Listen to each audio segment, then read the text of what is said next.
What's up, Bama Nation? It's your boy, Coach Smook, and tell them who it is.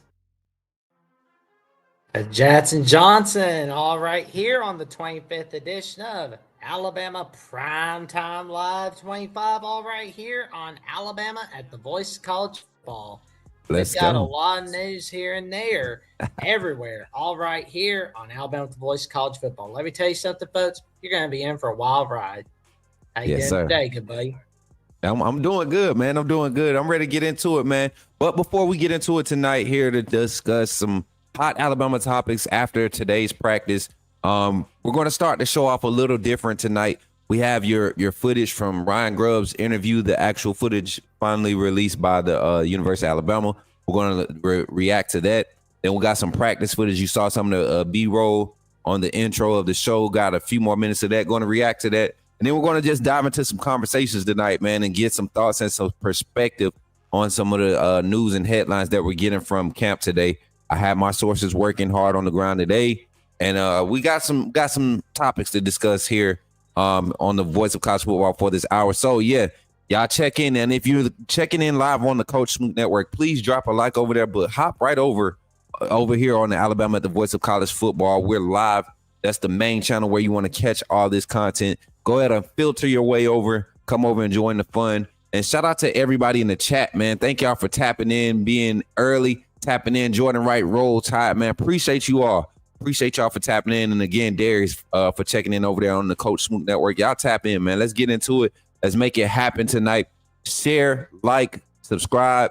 Make sure you turn on your notifications for both channels so that we can continue to grow this Voice of College Football family. But Jackson, before we tell them, before they really help us grow, what's a better way for them to help us grow, man?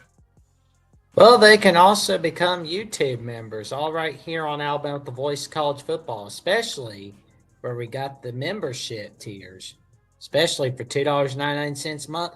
You can become a Crimson Faithful member, where you'll have a loyalty badge next to your name in the comment and the live chat, custom emojis to use in the comments in the live chat, and you get member shout-outs. Especially if you're Jordan Wright, for example, where he's giving out the Roll Tide, roll. Yes, sir. And for $4.99 a month, you can become a Saban Disciple, where you'll have priority replies to comments and access to a monthly hangout from yours truly, Jackson Johnson, Coach Smook Hines, and Jeffrey at Only Talk Sports. And for $9.99 a month, you can become a Bear Bryant legend, where you can connect on social media with each of us and give out content requests of any kind. And neither rain nor sleet nor snow nor this miserable Alabama weather will put a stop to us from fulfilling your content requests, all right here on Alabama Voice College Football. Yes, sir. Yes, sir. Look, easy to join. Just like all the AAA family that joined the Coach Smook Network, make sure y'all check us out over here on the Voice of College Football as we continue to just kind of structure what this channel is presenting to you all. Just know we're coming with a big, powerful punch kicking off this 2025 season. And shout out to Samuel Wilkinson for tapping in over there on the Coach Smook Network. Pull up on the Alabama at the Voice of College Football. Help this chat continue to grow. Roll Tide, Zach. Roll Tide, Mary J. I see everybody in the chat. Much love to everybody showing up here on the Alabama at the Voice of College Football. So let's get into it tonight, Jackson. I mean, not much to really beat around the bush about. We know Alabama. We talked about it yesterday. You, myself, and Jeffrey kind of talked about the injury bugs, what the rotation was going to look like. Well, today was the first day back at practice after 2 days off. We had the great reports from this weekend scrimmage. A lot of positivity coming from that scrimmage report, minus the major injury issues. But I think we're in a good position. I think we're very good after getting some feedback before watching the interview today. I was kind of spot on as I was doing the report. You know, the interviews was being uploaded, and I was kind of spot on the mindset of how this staff is approaching this team and all the depth that they needed to have questions answered for. This is more of an opportunity. It makes it easier for them to evaluate a lot of these players at these positions, in these depth positions, and see how they can impact the game with some of these position groups experiencing some injuries. So we're going to dive into it. Let's lead off with Coach Grubb interview. What you think? Oh, I'm curious to see how it turned out, but it's always a great sight to see Coach Grubb at the podium. Oh yeah, always, always. Let's get to it. I'm ready. You got another starter you can name for us? No, nope. Parker Brailsford. He's going to start. Coach, with you being here with different kind of quarterback, would the offense look drastically different than say last year? Or are there any other factors? I mean, that's kind of the obvious one, right? Is like we're not necessarily a Jalen Milroe offense right now. Just Jalen was a super talented runner, and that was probably a part of the game plan every week, and which was smart last year by the offensive staff. So He would say I think that's probably smart. the biggest difference. Hey, so I kind of and we're gonna pause and just kind of respond throughout the video, but I kind of alluded to that, Jackson. I said, that was one of the questions I would like to be asked in a sense, like, what will be the major difference from the execution of this year's style of offense and play calling than last year with Jalen Milroe? And they really didn't ask that specifically, but he answered it by specifically saying this offense won't look the same style as it did when we had Jalen Milroe as the main guy. Shout out to Ballard Sports Media tapping in over here on the YouTube channel, and shout out to my guy Ayo Sully says roll tide today. Michael, welcome in, man. Roll Tide from Santa Rosa Beach, Florida. Yeah, everybody in the chat, while we're getting warmed up and getting into the conversation, let us know where you're watching from. This community is starting to grow, and we're starting to expand. I want to see where everybody's watching from so we can give y'all a shout out. And maybe that'll encourage some of the Bama fans hiding out in your town or city, looking for a safe space. It'll encourage them to join the community and follow us here and with all the best Bama content. But the Jalen Milroe style offense, it still averaged 33 points a game, Jackson. Like, We can do better than that. but I'm saying, like, people look at how the season ended and they try to blame it on the quarterback position. I understand there was some shortcomings, but guys, it takes more than a quarterback being inconsistent to lose 3 games. And then it definitely takes requires a little extra effort around the quarterback when you're on the road. And let's be honest, man, Oklahoma game, wide receivers had big drops early in the game. Vanderbilt game, the defense missed a lot of tackles in the first half. A lot of drop passes in the second half against Vanderbilt, and a few bad calls here and there. Then Tennessee, I think just overall, man, the team just wasn't locked in. So a lot of team things, but yeah, let's talk about the offense. Brian Grubb specifically said we won't see as much of a Jalen Milroe style offense. What does that mean to you from a fan standpoint, Jackson? It means we're not going to be seeing a lot of over-reliance on Ryan Williams. I don't think we're going to see a bunch of running around, running for dear life. That's what we're not going to see. 100%, man. And then also that in that, that means the offensive line has to be better. So let's get back to the interview and see what Coach Grubb had to say. This is a nice little lengthy interview, so we're going to have a good time to react to it. And y'all give us y'all thoughts in the comments as we break things down. Kind of listen to what's being said. There may be one or two. I guarantee you, I haven't been able to listen through the whole thing, but I guarantee you there's maybe one or two. And I ain't gonna do that on this. I think it's, we got to see a lot here in the next week or so to see who can handle the game plan, who's the most responsible with all their duties. Talking about the running back position. Running back group? It's a broad question. Seen a lot. Daniel Hill has done a good job providing a lot of protection, and I think he's gotten a lot better at that as far as with his eyes. He's a super physical guy. I think Daniel has started to run like the back we saw in the spring. Early in camp, I thought he was a little bit slow to come to that. Dre has great vision running the football. He improves every day still. I think some of the pass protection responsibilities are things that probably were not in his wheelhouse prior to getting here. Kevin Riley has started to show up a little bit. He's a guy that has really nice vision. Not as big a back as the other guys, but runs very physical and is really good out of the backfield. What have you seen from Richard? Tight end room. A lot of guys, Danny and Josh are doing a great job as the older guys, getting a lot of reps. Caleb has shown up. shown to be more physical. That was one of the things I think was going to be the biggest challenge for him initially, making the big jump from high school ball to this. Jay Lindsey is super dependable as a guy that's shown up to be able to be a guy with his hand on the ground, can be a move player for you, and certainly has provided a lot of depth for us. What have you seen from Richard? How is he progressing? Richard Newton? Richard Young. Oh, Rich Young? Yeah. I thought you said Richard Newton. I was like, wow, that was our running back in Washington. Yeah, I was gonna say that. That's wasn't that one of their guys in Washington and Newton? So Rich Young, real similar running backs, by the way. Rich has been super physical and has been a guy the last 2 scrimmages, I thought, when we need a little bit of a spark to pop a run right up the middle and finish it. He's done a great job. He's worked really, really hard at becoming a better player out of the backfield, has gotten better at that. Very responsible. He cares a lot. He's tough, physical, and we love him.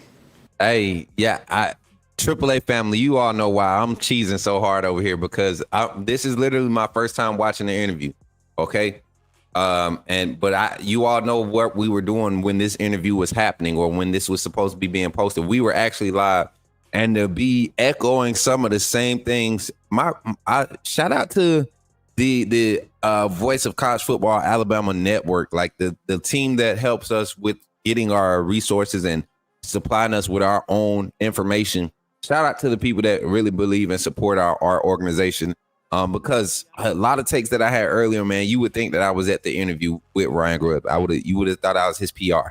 The way that he's answering the questions and some of the ideas or the way of thinking behind handling this team and the vision of what it should look like offensively. Like I really feel like I'm connected.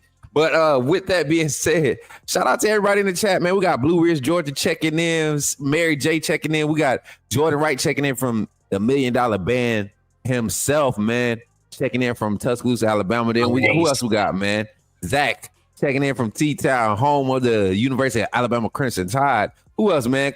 We got Sam Wilkinson checking in from the Caribbean, St. George, Grenada. Authenticity above all. Appreciate that, Sam. Much love, family. Tapping in, man. Hey, make sure y'all come and subscribe over at the Alabama at the Voice of College Football. So, hearing about the running back rotation, some of the guys' names that he mentioned, he did not initially mention Richard Young, right? He did not initially mention Richard Young, and to some people, that to me, no, I'm not going to say to me. To some people, they look like, okay, Richard Young must not be the guy in the room right now. What's your thoughts on him mentioning, kind of like highlighting all the backs but Richard Young? Yeah, that kind of makes me think. I wonder what's going on with Richard Young. I bet it means we're going to see more of Daniel Hill on the field. I'm exact opposite. I think Richard Young and Jam Miller were part of the primary plan. So having Jam Miller go down doesn't take your focus or shift your primary focus. I think you more so have to find out who your backup guy is going to be. And that's why he mentioned Dre Washington. That's why he mentioned Daniel Hill. That's why he mentioned Kevin Riley. Those guys are going to be RB2 while Jam Miller is out. Now, and that's just my opinion. That's my thought process, because if you look at how this system was ran last year, if Richard Young doesn't go down last year, Justice Haynes and Jam Miller, you never knew who the lead back was. You had running back RB1A, RB1B, and then you had a spell back. Those guys had an equal amount of carries. Even with Jalen Miro in this offense, I think you saw the play disparity, meaning the splits percentage-wise. Jam Miller and Justice Haynes basically split. So I think Richard Young was stepping into the Justice Haynes role, while Daniel Hill was stepping into the Richard Young role from last season. And if you see, if you understand that, or if you're following me there, that's why Richard Young probably wasn't initially mentioned in the interview. That's my thoughts on it. Most people will want to jump ship and be like, Richard ain't the guy. Nah, he's the guy. He's the primary guy. So now you have to evaluate what's behind him because of how they want to have this balanced offensive rushing attack. So that's my thoughts on it, man. Facts, Coach. The haters can't say you aren't connected anymore. What do you mean? What did I do? What happened? What we do? Oh, I don't know. Somebody must have said something on Twitter or something. I don't know. We don't care. But that's good to hear from the running back room, knowing that there's confidence in that room. Dre Washington coming in, starting to, his skill sets are starting to show their value in this system, in this scheme. Definitely want to see him get better on a pass pro. But Daniel Hill, man, I think he's going to be the primary guy to back up Richard Young right there. What you said yesterday, you were very high on Daniel Hill, kind of like being, or I don't think it was yesterday, whatever show we had when you was talking about Daniel Hill being the guy to kind of emerge from that running back room. What were your impressions of Ty in the second scrimmage? Ty, I think, was 12 of 15 or with 2 drops. I thought he was very controlled, distributed the ball right where it was supposed to be. I thought his eyes were in the right spot. Like, I thought he was very disciplined. We were trying to put him in some spots in the fringe and things like that to see how he'd respond and make sure he takes care of the football, keep us in field goal range, all those things. And I thought he responded really, really well. Had calm demeanor when it was good and bad. There was a couple flows there. We started out really fast again and did a nice job, and we hit a little bit of a lull. I thought he was there to respond. The 2 other quarterbacks as well in the scrimmage. Austin started really, really clean, had a really nice touchdown drive to start. Keelan was doing the same, marched down the field. We had a couple hiccups up front there that put the ball backwards a little bit, but I thought initially in the scrimmage, all 3 of the guys played really, really clean, accurate throws, pushing the ball down the field when they could, and were smart with their checkdowns. We heard the noise today when we were out there. How do you think the team did deal with that at y'all? This is huge right here. Just like any time. I mean, this was the first time we worked it hard, so a lot to improve on there, of course. I think anytime you start really getting that in where you're running plays and using motions and all those things, like there's some bumps on it. I thought they did better as they got more used to it in practice, and we'll continue to work it. That's something that obviously we'll have to be ready for. That's huge. I want to get some thoughts on that in the chat, in the comments. But also, Jackson, give me your thoughts, man. Getting the crowd noise active. We know. I think Tallahassee is going to be rocking, man. Florida State, Doak County Stadium. Talk about it, Jackson. They're rocking it. Oh, they're rocking and rolling. Like, they're going to bring out that tomahawk chop. Yeah. When we come to town. So they're going to be excited, but I don't think the excitement's going to last very long when Bama comes in. And that's what I want people to understand. Like, we have to understand this is a new era of college football. That Florida State, that 2-10 team is not who we're playing. And I understand they're having issues with players and their mentalities and all these behavior issues and having to kick players off the team and all this other stuff. But I think usually when stuff like that happens for the underdog, that's when you see them really come out and play relentless. And those are the teams you need to be scared of. And I'm not saying Alabama needs to be scared of Florida State. I'm just saying we need to show up more than prepared. You can't just show up with your A game. Show up with your A+ game. Week 1, got to fire off, got to start off with the big plays, all of the stuff that you think you would want to assert yourself or to cement yourself as one of the dominant teams amongst the top 3 and top 5 in college football. You have to do it week 1 against Florida State at their house in Tallahassee, opening weekend to kick off your season. I think that's the way to go. And if you have that mentality, if that's the way you want to start, we're going to be able to, like you said, they won't be as hyped, but we're going to need to take that crowd out of it because you got a lot of, different, I guess you could say, style of language being thrown around on both sides of the ball, with Chuck Morrell being on the field, play calling in the booth, while Coach Womack is on the field, play calling for the defense. Then also you got I think we'll see Grubb up in the booth for the offense, and you got his assistants on the field, DeMarcus Shepard, Nick Sheridan probably on the field. So that's another question we'll be trying to get answered before kickoff, because that's important too. The placement of the coaches, how you want your coordinators. Kane Womack is an on the field guy. Chuck Morrell is always been more so a booth guy. Was in the booth as a coordinator for Womack at Washington. So going to be interesting to see all these storylines play out throughout the rest of fall camp. But that was an interesting thought. With the crowd noise, Florida State being in that stadium, how's everything going to pan out? Shout out to everybody pulling up in the chat, man. Let me see who this is, brother. We got some more comments. We got it says Sandy Springs checking in. Sully checking in from Sandy Springs, Jordan. That's at Atlanta. Dino says Mark Norville got this year and next year before they run him out. Ooh, Ooh, strong words. Them fighting words. Oh, they're Smoot, paying. what's They're paying happening? too much money. Oh Let's man, stop trying to fight. Yeah, he's from. You see him quite a lot on each of the Voice College football channels. And shout out to John D'Animo from Wolverines Live. yes sir. What's good, Amazing John? commitment watch party by Michigan, Tennessee, and Ohio State. The Voice College football as TJ Tucker Harlan and Garrison Gaddy hosted the Savion Hyder commitment watch party. That was a wild ride right there.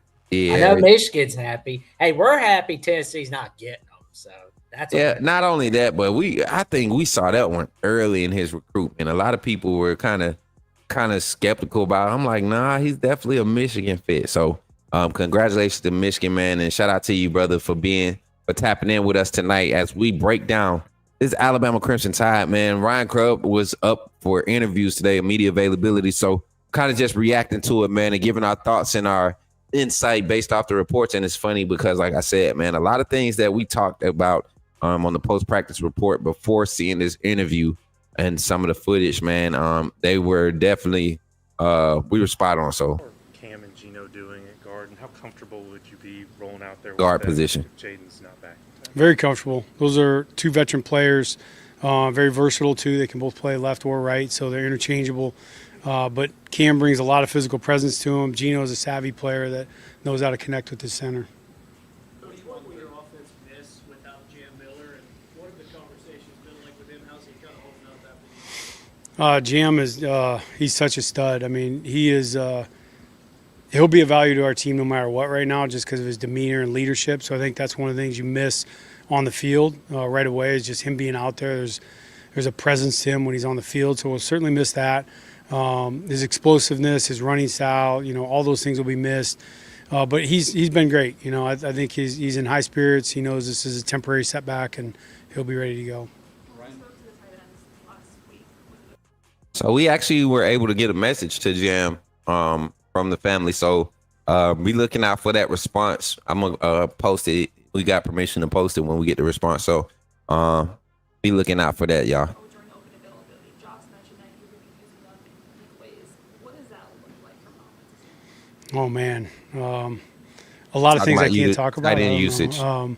I don't know. I've just always felt like the tight ends were the equalizer. They're the guy that can change the box count. They can manipulate what the defense thinks as far as how many people they have to have relevant to the run fit. So I think that the guys realizing that they're always part of that and how they can manipulate that for us is truly unique. How close are Josh and Danny to being 100%? I mean, they're out there, they're practicing, so to me, they're 100%. They don't have yellow jerseys on, they're rolling. I think, they're both repping quite a bit, honestly. Like, at one point, they're only at like 20 reps. They've went way past that to where, I don't feel like there's any limitations. Tight end rotation, something that's going to be important to this year's offense success. I keep telling people this offense is most elite and is most lethal when the tight end usage is used in high usage. They're talking about 27 to 31% of your passes going to the tight end position when you're talking about volume. So the tight end usage, the depth of talent at the tight end position, I believe this staff is excited to utilize, especially with guys like Josh Cuevas and Danny Lewis kind of, working limited in practice, having the depth to work guys like Marshall Pritchett, Brody Dawson, the transfer from Troy, Jackson Marco, Jay Lindsey, getting those guys in both the Y and the H position solidified and seeing how they can impact the game or how they can contribute is huge. You're going to hear how much how important that position is. And I think this will be the year where we see at least 4 to 5 guys utilized in that YH rotation because of all the different skill sets. What's your thoughts on the tight end room there, Jackson? I can't wait to see Brody Dalton. I'm excited to see him. Ever since he came from Troy, I've been so excited to see him on the field. I'm already just counting down to the days where we see Brody Dalton just become the X factor for that Crimson Tide offense. It's funny that you say that, Jackson, because I've been very high on the young man since he's came in from Troy. I've looked at his film from when he played at Troy. That Troy passing attack is something serious year in and year out. I've never seen a group of 4 team just, the way they turn over talent, I think the last wide receiver that they seen transfer out of there was Barber, ended up at Ole Miss, I believe, or was that Oregon? I can't remember what school he ended up leaving and going to, but they produce a quality. But neither style of- one of them get an Natty, so that's what matters right there. What's that? Ole Miss, Oregon don't get natties. Bama. Hey, does. it's fine, man. Sometimes it ain't about the night; it's about doing what's best for your career. Oh, You I know, know it, man. Hey, I listen, just man. hope they take that up. Listen, I don't want to talk natties until we get back to one. We don't want to turn into Georgia fans living off of the past. We want to be current when we talk about our dominance, and that's why I love to pick at Georgia fans, because until you all beat us, you can't talk about being the kings of college football. You can't beat Bama. You have to beat Bama to become the kings of college football. You get what I'm saying? Michigan did it, so they can talk a little bit. Or I mean, not Oregon, but Ohio State did it before.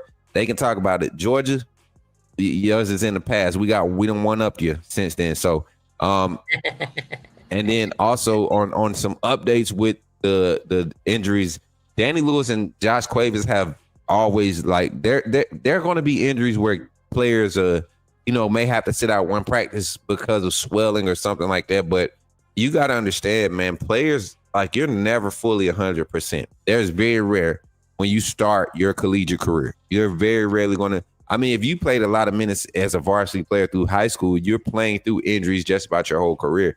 It's your level of tolerance, the recovery you do around it. And this strength and conditioning program at Alabama has done a very good job in, guys sustaining themselves during working back from injuries. So the recovery staff here at Alabama, I think, is top tier. I think there'll be a specific plan in place, going into kickoff week for all of these players that are expected to play heavy minutes. But, I really do think this staff, they have a certain level of trust in the depth on each side of the ball. And I mean, like 2 or 3 deep at just about every position, where you got 3 or 4 personnel that you feel like you can rotate and get the look that you want at just about every position. Maybe not so much at the offensive line. You probably just 2 deep or 1.5 deep, maybe 8 offensive linemen deep right now, and confident in that position. But everywhere else, I think you got 3 or 4 people at each spot that can give you a quality impact and put out quality numbers if you was to put them in and insert them into the game plan. So good position to be in, Alabama. Good position to be in. You got anything else, Jackson? All right. About it from me for right now. Let's get it. Cole is a really savvy route runner. He knows how to get in and out of breaks, understands how to play off the leverage of defenders, read coverages, and in the last week and a half probably has made more contested catches than anybody on the team. And that's one of the things I don't think you would necessarily think from a guy that's a little bit smaller in stature, but he's very competitive when the football's in the air. There's going to be a lot of eyes on. And so I believe, We're not, hold on. I thought they did better as great. I think he's in high spirits. He knows this is a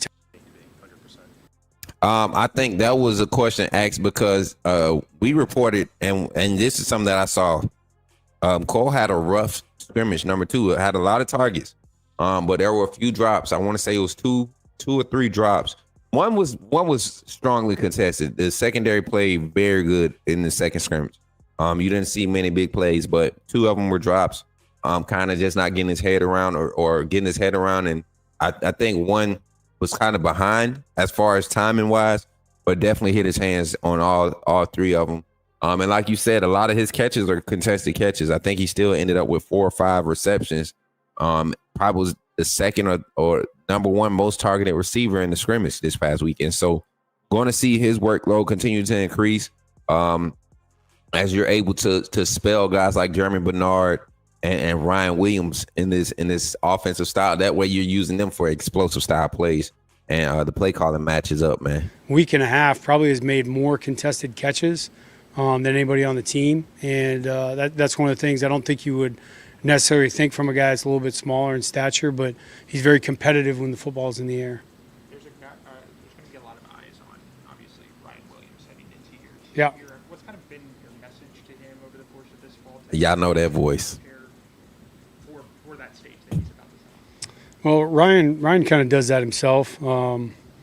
for his age, he is a very, very just That dude. mellow guy. Like, he can take it all in, and the moment's never too big. It's also probably what makes him a really good player when the big games hit, is that he won't melt in those situations. So I think that part is a little bit built in just because of who he is. But for him, he's still working on route running, inside, outside, wherever we put him, and just getting to be a better receiver. For this offense to succeed, what do you need from the running game? Yeah, I think, for us, it's really putting the stress on the offensive line and the tight ends, being physical up front and creating presence. I think when they do that, if we can establish the line of scrimmage, we certainly have the skill players on the outside. I think that the running game will be key to how far this season can go for us. Besides Cam and Gino, has anybody impressed you stepping up at guard? Michael Carroll played a little bit. Olas has This is done a nice huge. job. So we got good depth there. Those two guys are probably the first two that stand out. That's huge. Michael Carroll. I've been talking about Michael Carroll since his recruitment. This young man, tackle. You ask him to play tackle, he's ready. You ask him to play guard, he's ready. Like, he is the most athletic offensive lineman in the room as a true freshman right now. We were excited when we got J.C. Latham as an offensive lineman. When he signed, we were excited when we got Tyler Booker. I think Michael Carroll is the next one of that group. You're talking about offensive linemen coming to Alabama and making their name as freshmen. I think Michael Carroll might find his way if Jaden Roberts doesn't stay healthy. If you have issues at tackle where maybe Formby or Proctor aren't working out, you're going to see Michael Carroll within that first 6-7 man rotation of offensive linemen. He's really pushing, and then right behind him, Jackson Lloyd, the other true freshman. Both of those guys are really day one ready guys. But you heard him talk about Olis Allen. He's just been, for the last 2 seasons, been right there on the edge, tilting right into that rotation. I think more so his overall body development was a huge thing. What's your thoughts on hearing about some of those offensive linemen stepping up with Jaden Roberts being out? Makes me feel pretty good that we're going to be okay. Well, we're going to be more than okay. But it's always good to make sure that you've got a healthy O-line, good, bad, or ugly. Because when the going gets tough, you're always going to need the toughest O-line that there is. Oh yeah, 100%, man. And people have learned that, especially just think about the Michigan game, man. If you think about when we played Michigan, their interior, their trenches was a lot tougher than ours during that game in the playoffs, and that's not usual to be seen at Alabama. So getting back to that mentality is going to be huge for us. We had some footage. I was going to show some footage from the scrimmage, but I think we'll show it a little bit later. It was awesome to see Michael Carroll. I was trying to say Jackson. It was good to see Michael Carroll be mentioned because you all know that's like a personal one for me to see Got him. me thinking Michael Carroll singing, I'm bad. Hey, my man, he is bad, man. My boy is bad, and it was crazy. The size that he's put on since showing up to campus in the spring, to see where he is now, it looks like a grown man out there amongst the veteran offensive linemen. So good to see some positive things with the offensive linemen and the depth there. Coach grew up saying he's confident in the group that he has set as the starting 5. And with Jaden Roberts needing that time to get 100%, by all means, take your time. If we got a offensive line group that's producing, I love it. I love it because that means once we get them back, we're in that much better shape. You talked about the difference in offense and being, Jalen Milroe offense. Is Yep. part of that less quarterback design runs? I know Ty can move. Yeah. But do you look to do that less with him, or? To a point, Ty is certainly capable of doing those things. I've just, probably philosophically, Mike Penix was a good runner. People wouldn't know that, but we didn't really run him till the playoffs or late just because it's a long season. And, you're better off with your starter being able to throw the football in this offense than run it. We'll certainly look for those opportunities because I think Ty is a good runner, and we'll make sure we have, things for him. But taking care of him, making sure that he's upright is important. He's getting stronger. He's getting there. I think that there was a little bit, of catch up early in camp because he wasn't in spring ball. So we're working on the sustainability of him staying on the field, just being in great shape. Bach, catching. It's the first thing that comes to mind is honestly like early in camp. Yeah. He had some drops, and I think he's just getting more comfortable, honestly, playing the position and catching the football. He's doing a lot better job. There was probably first 3 practices, probably had 3 drops or so, and since then it just really hasn't come back up. So he's doing a good job. You bet. Thank you.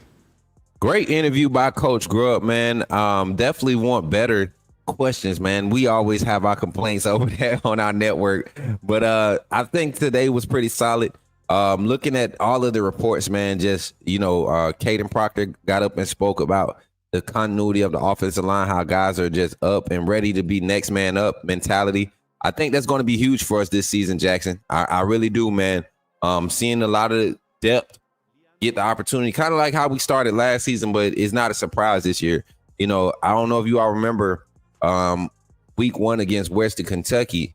Caden Proctor's warming up, and we have a offensive line mix up now, and we scrambling the first game with the offensive line, and we're not as confident. We're not as comfortable. I think the system has allowed players to become a lot more familiar, and now you see the confidence up and down the sideline. Up and down the depth chart, and now you're able to adjust and move and still flow fluidly. So quality stuff here. All right.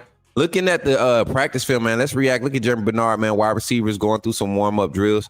Cole Adams, number 7. What do you think about this wide receiver group, man? I know we talk a lot about. I'm happy. Yeah, go ahead, so Jackson. Happy about our wide receiver group. I'm so glad it's not all on Ryan Williams. I have been looking forward to this wide receiver group all off season, all preseason. I cannot wait to see the magic it's going to bring on the field this season. 100%. The passing game, the receiving core should be top 5 in the nation. 100%, man. I'm sitting here looking at the wide receivers, man. A lot of people don't realize the type of skill sets that we have available with this group, man. One being because I just, when you look at skill sets like Isaiah Horton, right? 6'4", 4.4 speed, 36, 37 inch vert, aggressive on the ball in the air. And strong hands. I think he has 11-3 hands. So big hands as far as his the span in his hands. Then you match up with him, and then you saw the natural talent and the explosive playmaking ability by Ryan Williams, who to some would be undersized, but you look at the new style and anatomical makeup of the wide receiver position. He's like the perfect mold. He's the perfect build, and he's not even fully filled out his frame yet. At 6 foot. So, and you look at his explosive playmaking ability, but then you got Jeremy Bernard, who's just a savvy receiver, probably one of your better route runners. Knows how to create separation, very deceptive with his speed. And that's just your first 3. But then you got Rico Scott, who's another explosive high catch radius player. Then behind him, you got Jalen Hill, who can go up and get it. Coming back from an injury, and we saw him make a lot of strong catches over the past 2 scrimmages. So look for Jalen Hill to continue to be an impact in his rotation. Then you got Cole Adams. You heard him speak about Cole Adams being a savvy route runner, being able to get in and out of his breaks, make competitive catches. That's the thing you want to hear about your first 6 receivers. And we still haven't talked about Jaden Mbakwe, who's a super speed guy, or Latier Brooks, who can take the top off your defense or get them in jet sweep action and go crazy. And we still have yet to mention Bubba Hampton or Derek Meadows. So this wide receiver core, top to bottom, is probably the most talented in the country, top to bottom. Oh, here we go. Boom. Look, getting a look at the running backs chat. Listen. This is the group when I'm not worried about this group. As you saw, number 4, Daniel Hill go. This is Kevin Riley. Look at how much weight Kevin Riley has put on. And this is what I wanted y'all to see with him. Just look how he takes this jab step, this counter step, and then steps up through there. You got Richard Young, you got Daniel Hill, first, second. Then you got Dre Washington, number 20, right here, going 3rd in the pecking order. Listen to me when I'm telling you stuff that I know what I'm talking about, chat. Then Kevin Riley, check him out. Boom. Look how he sticks his foot in the ground. That's how he runs all the time. AK Deer, check him out. He's bigger than, I'm telling you all, these young men, these freshmen, they came in, they weren't playing about the weight room. They were not playing. They were not playing about the weight room, their meal plans, none of that. They were not playing. AK Deer looked like he's a good solid 215, 220 chat. running There back we room. go. Very confident in this running back room. Again, back to the wide receivers. As you all know, man, this is going to be a group that will get an opportunity to make a lot of plays in this offense. The vertical passing threat is going to be on full display with this year's offense. Checking out the quarterbacks, Ty Simpson to the right, Keelan Russell in the middle, Austin Mack was to the left right there. Look at the ball by Ty Simpson. His confidence is just oozing throughout the I guess you could say the blood work of this team, the DNA of this team. You can see everybody kind of walking around with a sense of sense of knowing what's going on in practice because of Ty Simpson's leadership and his consistency, stepping up every day, continuing to be the leader. I know Jackson. I know everybody's happy about Ty Simpson being QB1. I think I'm more so happy about how everything is shaping up around QB1, meaning QB2. Both quarterbacks, Austin Mack and Keelan Russell, having strong scrimmages, strong shows in the scrimmage. But Keelan Russell looking to be the guy that's going to get the opportunity to be QB2. What's your thoughts on this QB2 battle kind of shaping itself up and coming to a head here? Oh man, I honestly know for a fact it's gonna be Keelan being number 2, but I don't want to see Austin Matt leaving Bama. I want to see him stay on as long as possible. I do kind of worry about that if he's not number 2. Yeah. And I think people are going to understand what this team is because of this mentality in the quarterback room. There's a quiet competition going on there because it's not a competition to prove that you're better than the guy. I just want to be the best version of me I can be for when this team ever needs me. That could be me holding kicks, being the snapper, me and the second string quarterback that has a certain set outline for me. Whatever that requires, I have to be ready to do it. And the way that I do that is by coming and practicing and preparing as if I'm QB1 every day, every time I step on the field. So the competitive nature of this team on the offensive side looks good. Tonight, man, we're reacting to the offensive presence and the things since last week. We dedicated so much time to defense. You all had a lot of questions about the offense. And one of the questions that I want to get to, we can't bring it up, but what was the update on Jaden Mbakwe? Well, it was ironic that was one of the questions that was asked in the last week's stream, and I can't remember who asked it, but it was definitely I forgot that they don't start the comments from each show; they don't keep them. So, but as you heard, Coach Ryan Grubb talking about Jaden Mbakwe getting used to playing the position. The fact that he's starting to show those type of strides right before kickoff week, I think that's huge because I think Bach will find his way into this rotation when we get to teams that are going to play real up close personal man, and you need somebody to stretch the field. You're going to need Bach's natural speed and ability to do elusive things with the ball in his hands. What's your thoughts on the reports of Bach really trying to turn the curve here right before kickoff? Well, I've got a good feeling about the curves. Like, we'll be all right. I think everything should be really good for 2025. Way better than it was last year. I'm telling you right now, Jackson, if this team somehow doesn't, win 11 games in the regular season and find themselves in the national championship game, I'd be super surprised. But if this team somehow went 12-0 undefeated to the national championship, I would not be surprised. I think we have everything you would want. If you look at what Ohio State had to win the national championship last year, I think we have that plus some at Alabama right now. And then you look at what Michigan had to win the year before that. I think we have that plus some at Alabama. You look at the last couple teams to win the national championship outside of the SEC and how, that's been a trend in college football. You've seen the SEC dominator era for, 7 out of 10 years. And in the last 3 years, you've seen a new style of football kind of snatch it away from the SEC. And I think that's what we've seen for the past 2 or 3 years. We've seen the Big 12, the Big 10 kind of come in and snatch up our style and mix it with a new style, and it doesn't look like it's supposed to work because the SEC style is supposed to work, but now it's changing. And so we're adapting. And Kalen DeBoer brings that when he comes from, the Northwest, coaching at Washington, watching two systems, combine or collab and produce what you need to produce to be in a national championship. Washington didn't have a dominant defense neither year that Kalen DeBoer and his staff at Washington, made playoff pushes. And you got to remember, there was a 14 playoff push that first year Kalen DeBoer was there.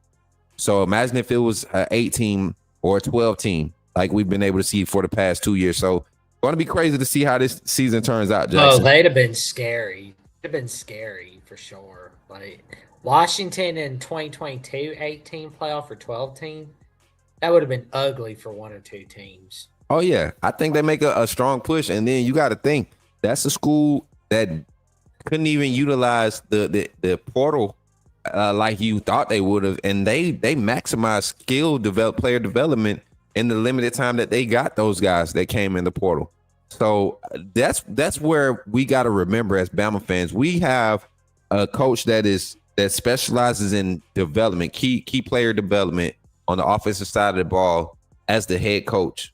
And then you got a defensive coordinator who has head coach experience, who has a scheme that's literally being utilized. Personnel wise, it's probably the only difference you see, but 4-2-5, the vision coverage on the back end is something that's being utilized by a lot of your, I guess you could say, highly respected defensive coordinators in the collegiate level, even at the NFL level, because it translates. You're seeing it taught in high school, and now you could translate it to the collegiate level and add on, different languages, different specs or hot calls. But overall, the schematics, the overall understanding of everything is still within the same wheelhouse. And that's why you see 5-star freshmen like Dijon Lee able to come on and be an impact player. Abdul Sanders Jr. able to come in and get themselves in the rotation in the grand scheme of the whole operation. So I'm excited to see this Alabama team come together again, Jackson. We're what, 10 days in a wake up away? 11 days. 11 days now. Well, we kind of ended today. The day's kind of over with.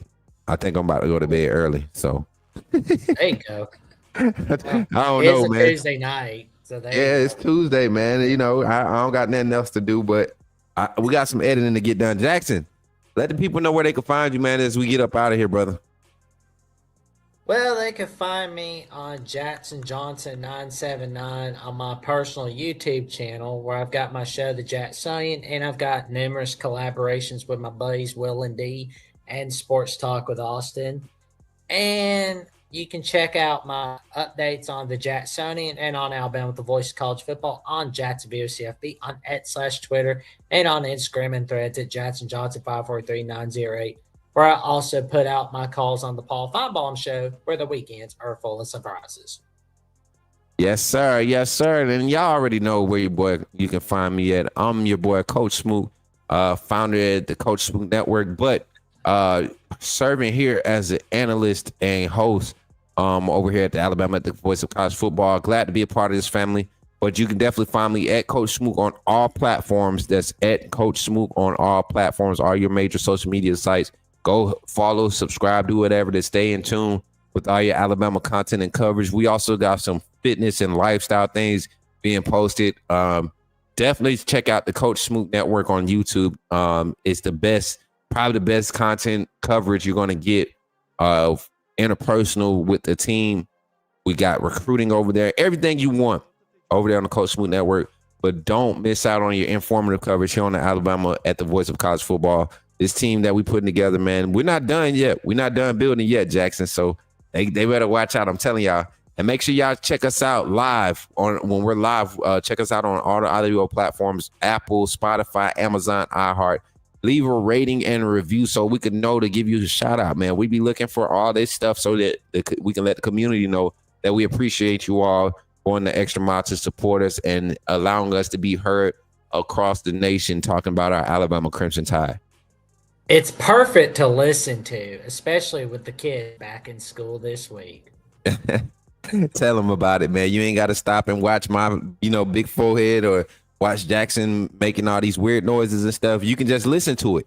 You just listen to it, man. So hopefully tonight y'all enjoyed the show. Hopefully it was a lot of information there for y'all to kind of dive into and discuss. But until next time, when we are back live Thursday, you'll be live with Jackson and Jeff with the college football call-in show, talking Alabama sports, getting you some live reactions and things of that nature with our two hosts, man.